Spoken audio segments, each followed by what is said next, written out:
Le point complet de l'actualité, bonsoir. Bienvenue dans cette édition.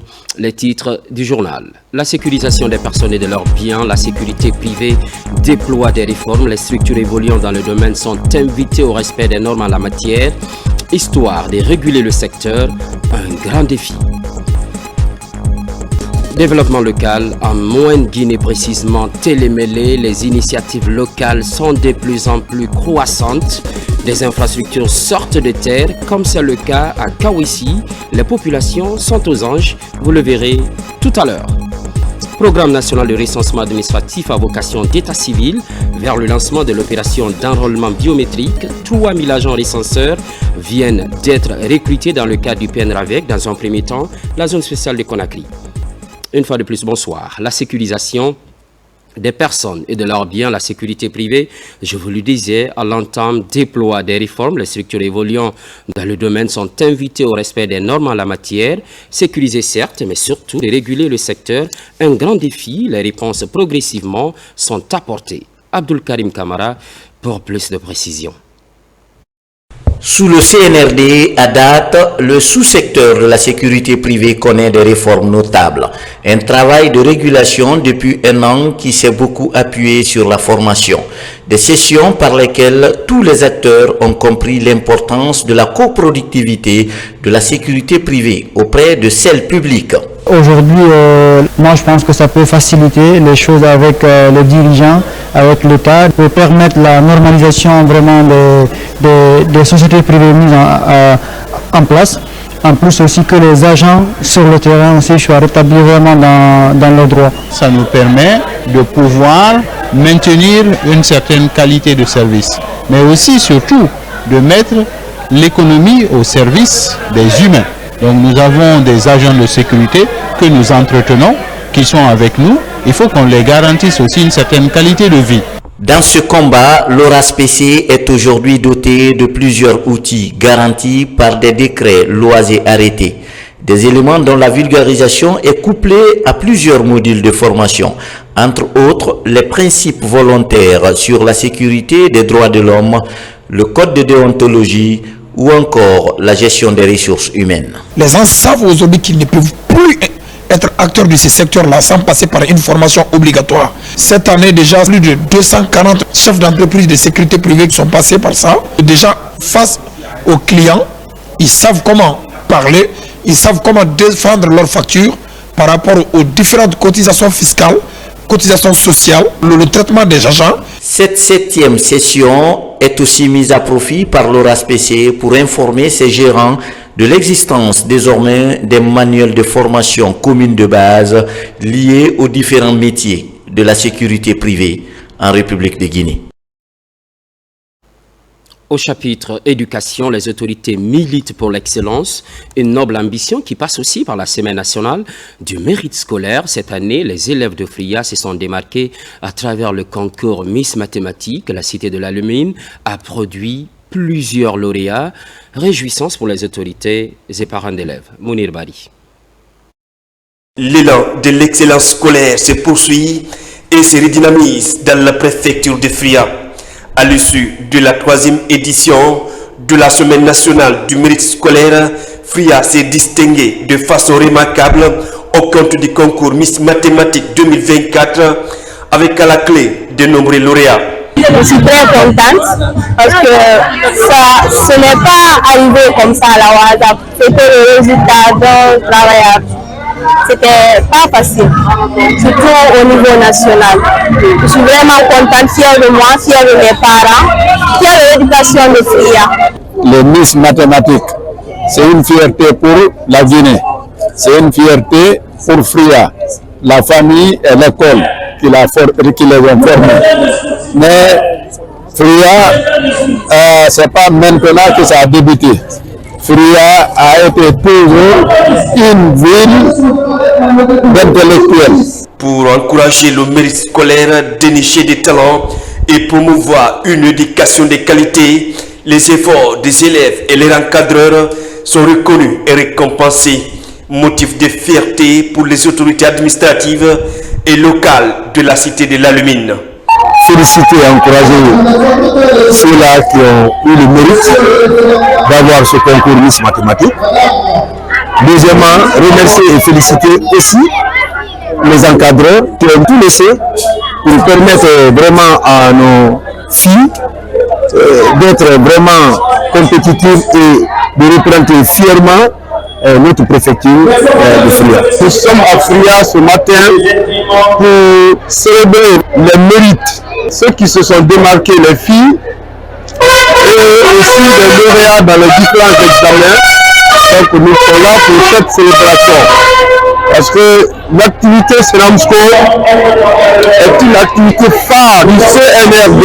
À l'occasion de cette cérémonie de reconnaissance et de récompense du mérite scolaire, les engagements sont pris de part et d'autre pour maintenir le cap de l'excellence. Une occasion mise à profit pour encourager les autorités éducatives et parents d'élèves à mutualiser les efforts pour réussir le pari de l'éducation de qualité dans cette zone minière.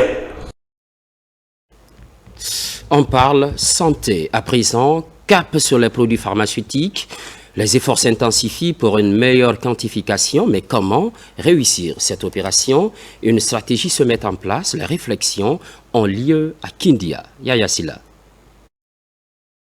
C'est une rencontre des experts de la santé, des partenaires techniques et financiers, des spécialistes de pathologie et des cadres du ministère de la Santé et de l'Hygiène publique qui unissent leurs compétences, expériences et connaissances du terrain pour bâtir un plan d'approvisionnement adapté à la pyramide sanitaire. Cette rencontre de quantification aboutira à un plan d'approvisionnement des 3 prochaines années 2025-2027.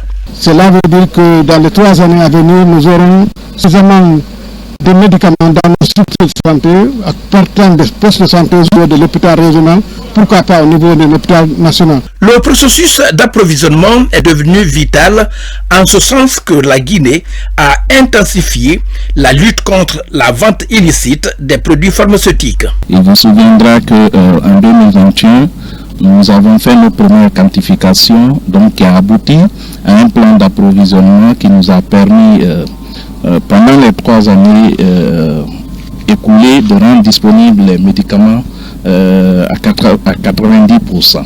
Et donc, au vu du fait que ce plan d'approvisionnement est arrivé à terme, il était important qu'on se retrouve à nouveau pour encore quantifier les produits de santé sur toute l'étendue du territoire national, qui sera assorti d'un plan d'approvisionnement pour les 3 prochaines années et qui va davantage encore renforcer le taux de disponibilité des produits sur toute l'étendue du territoire. Cette rencontre de quantification des produits de santé est organisée en prélude à l'élaboration du budget annuel de la pharmacie centrale de Guinée, qui sera issu du plan opérationnel des 3 prochaines années d'activité.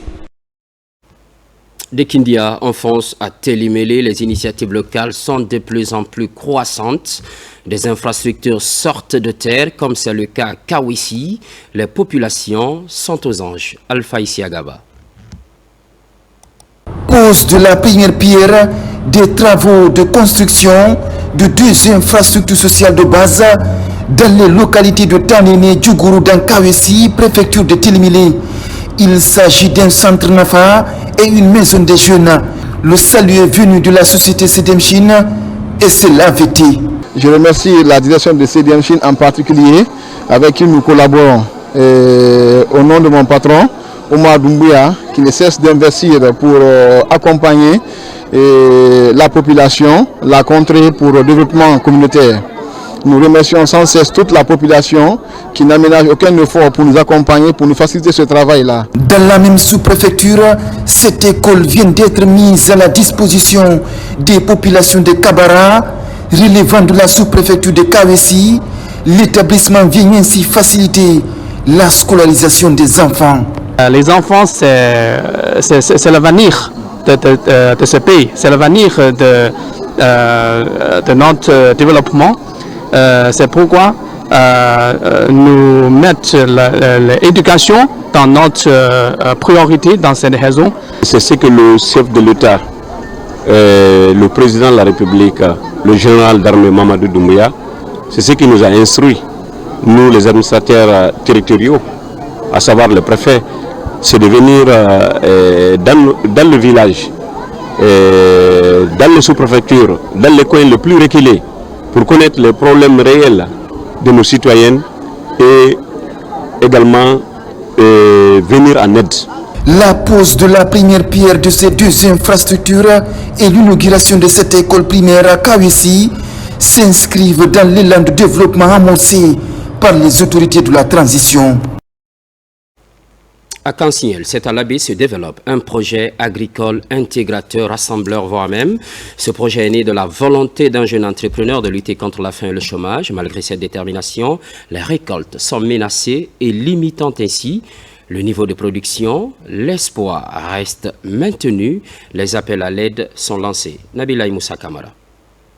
Au cœur du district de Kansignel, dans la préfecture de l'Abbé, des champs de riz sont aménagés par un fils de la localité qui fait de l'agriculture une solution pour diminuer le taux de chômage dans ce milieu rural où les terres sont propices aux activités agro-pastorales. On n'a pas de moyens, on a travaillé ça avec la main. On coupe la riz là avec ça. Aidez-nous à avoir les machines, avec les financements. Je suis engagé pour faire l'agriculture en Guinée ici avec beaucoup de jeunes. Plus de 152 personnes de jeunes. Ils ont derrière moi pour cultiver de riz. Avec l'usage de moyens traditionnels pour faire une production suffisante dans ces champs, Thierno Mamadou Saliou Diallo, entrepreneur agricole, a sollicité l'aide de plusieurs citoyens. On a une association de 152 personnes. Cette fois-ci, on a mis 200 hectares de riz. L'année prochaine, Inch'Allah, on se prépare pour 2000 hectares. On demande l'aide du gouvernement et avec tous les membres du gouvernement, ministre de l'Agriculture, vraiment aidez-moi, besoin d'aide du gouvernement.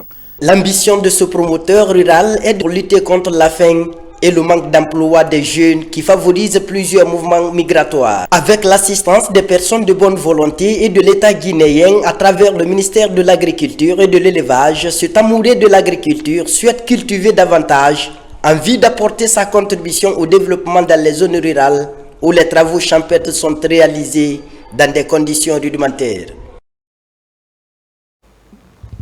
À Tougué, comme dans d'autres préfectures de la Moyenne-Guinée, la pauvreté se fait sentir. On pointe du doigt l'exode rural massif de la jeunesse. Avec l'appui des services techniques de l'État, la coopérative Fouta Agrifarm se lance dans l'agriculture. C'est certainement la baguette magique, l'initiative est menée par un groupe de jeunes. Sarafdine Diallo, Alpha Isiagaba. Tougué, à l'instar des autres préfectures de la Moyenne-Guinée, est frappé par un exode rural massif de sa jeunesse. Un phénomène dont les conséquences affectent la productivité locale, ce qui entraîne également une pauvreté accrue dans les communautés. Face à ce défi, un groupe de jeunes réunis au sein d'une coopérative agro-pastorale dénommée Fouta Agrifarm se lance dans les activités agricoles. On a collaboré avec les communautés pour mettre en valeur ces grands périmètres qui étaient là depuis des années, non mis en valeur. Et la coopérative, sur fonds propres, a fait des investissements et a sollicité les services techniques pour avoir les matériels nécessaires pour faire le labour et faire les hersages. Et on a cherché les semences auprès de l'État, mais le complément, nous-mêmes, les membres, on a pu l'acheter. Au début, on les a appuyés en termes de semences, notamment le riz. Et ensuite, on a mis à leur disposition les conseils agricoles. Et moi, en tant que directeur, j'ai assuré le suivi périodique sur le terrain. Avec l'appui technique et culturel des services de l'État, la coopérative a expérimenté la riziculture sur cette plaine de près de 200 hectares. C'est un sentiment de fierté. Avec toute cette superficie, on ne peut pas faire ça à la main. Donc c'est ce qui fait que l'État est en train de mettre beaucoup de moyens par rapport à ça, pour ne pas que les producteurs subissent des pertes post-récolte. Vous avez vu des hectares, quelque chose de 100 et quelques hectares ici. On peut tout faire ici sans bouger. pour éviter ce qu'on appelle l'exode rural. Chaque fois, on entend parler de jeunes qui sont péris dans la Méditerranée et tout ce qui s'ensuit. Mais par là, vu tout ce qu'on a ici, je les invite de rester sur place. L'idée de Fouta Agri-Pharma est de créer l'emploi local pour empêcher l'exode rural dans les collectivités et lutter contre l'insécurité alimentaire. Entre autres, contribuer à améliorer les conditions de vie des Guinéens par la création des activités génératrices de revenus dans le pays. Ce qui, entre autres, concentre l'actualité vers le lancement de l'enrôlement biométrique dans le cadre du programme national de recensement administratif à vocation d'état civil, PNRAVEC. Tenez bien, 3000 agents recenseurs viennent d'être recrutés. Un projet pilote couvrant la zone spéciale de Conakry avant l'élargissement de l'opération sur l'ensemble du territoire national. Amadou Touré pour compléter. La Guinée s'achemine progressivement vers l'exécution du second point du chronogramme de la transition. Il s'agit du déroulement du programme national de recensement administratif à vocation d'état civil.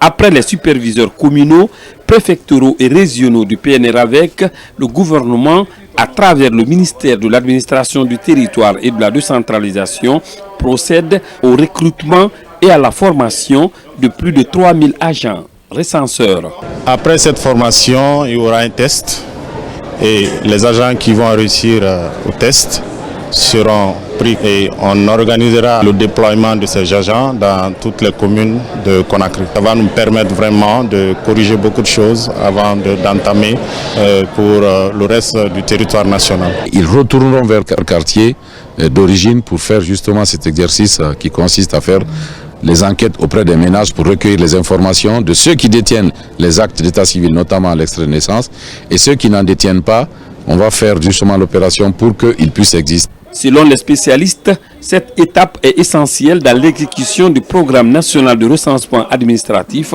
à vocation d'état civil PNRAVEC, puisqu'elle représente la racine d'une réforme de l'état civil dynamique. C'est un exercice des plus importants qu'on ait jamais fait en Guinée. Et c'est la première fois. Et c'est le lieu de saluer avec beaucoup de magnificence le président de la République. Parce que ce qu'il a pris comme décision rendra les Guinéens fiers et nous le reconnaîtrons un jour. Ces 3000 agents recenseurs passeront 7 jours ici dans les 3 centres de formation de Conakry à approfondir leurs connaissances sur la méthodologie de la collecte, l'utilisation de l'application Sueur Centri pour la collecte avant d'être évalués et les murs seront déployés sur le terrain pour le démarrage de l'opération d'enrôlement proprement dit. Sur tout autre plan, autonomisation des femmes et filles du pays, un centre est déjà disponible. Place à la formation des monitrices et des cadres. Un accent est mis sur l'esprit d'entreprise. Les notions essentielles sont partagées. Il est question de renforcer les capacités des participantes afin de réussir dans le monde des affaires. Mohamed De Camara. La politique du gouvernement en matière de l'autonomisation des femmes est confiée à la Direction générale des centres d'autonomisation et d'entrepreneuriat des femmes et filles. Pour gagner ce pari, les responsables s'attellent au renforcement des capacités des moniteurs et cadres des CAEF à l'esprit d'entreprise. C'est aider chaque participant à s'auto-évaluer, à découvrir ses potentialités en tant qu'entrepreneur ou potentiel entrepreneur. Force, faiblesse. S'il se découvre, le participant, il se donne un plan d'avenir. Il décidera en quoi il est fort, en quoi il est faible. Être autonome, il faut passer par quelque chose. Les femmes aujourd'hui ont besoin d'entreprendre. Et pour entreprendre, il faut savoir c'est quoi l'entreprise.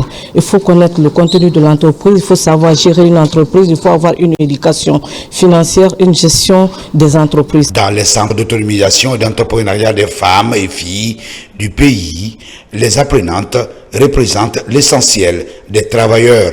On s'attend à accumuler beaucoup plus d'expérience pour pouvoir restituer la formation que nous avons suivie ici dans les différents centres et aussi avec les autres jeunes filles. Au lendemain de la fin de la 13e édition du FIED qui vient de se tenir à Conakry, l'une des recommandations de ces assises, c'est la promotion de l'entrepreneuriat féminin, une voie d'or empruntée aujourd'hui par les autorités du pays. Et puis, cette opération coup de balai, ça se passe à Bessia, récemment érigée en commune urbaine, une mobilisation des jeunes pour assurer la salubrité. Alassane Tambaya Conté. Dans la commune urbaine de Bessia, les jeunes se donnent la main. Résultat, plusieurs quartiers de la circonscription sont assainis.